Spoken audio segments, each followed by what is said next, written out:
ఏంట్రా అసలు ఈ ప్రైవేట్ హాస్పిటల్స్ వైద్యం కోసం డబ్బులు లాగుతున్నారు? గవర్నమెంట్ స్కీమ్స్ పెడితే వాళ్ళకి రావాల్సింది వాళ్ళకి ఇస్తుంది కదా.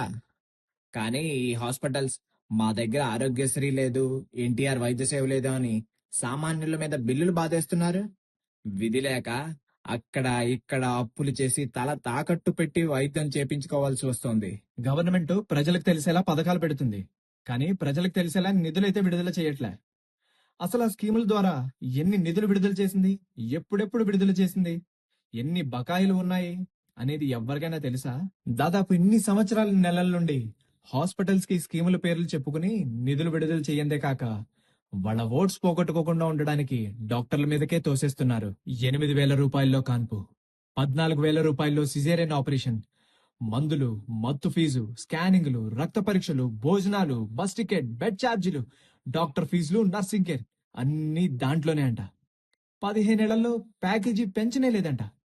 కారణం లేకుండా డబ్బులు కోతలు కూడా పెడతారంట. సుమారుగా 2,700 కోట్లు నిధులు ఇంకా హాస్పిటల్స్ కు విడుదల చేయాల్సి ఉంది. అమ్మ బాబోయ్, వాళ్ళెట్లా బతుకుతున్నారా బాబు? మందులకు నర్సింగ్ ఖర్చులకు కూడా సరిపోవు కదరా ఆ డబ్బులు. అన్ని ఇందులోనే సరిపెట్టాలంటే మనకి ఎంత నాణ్యత గల వైద్యం అందుతుందంటావ్?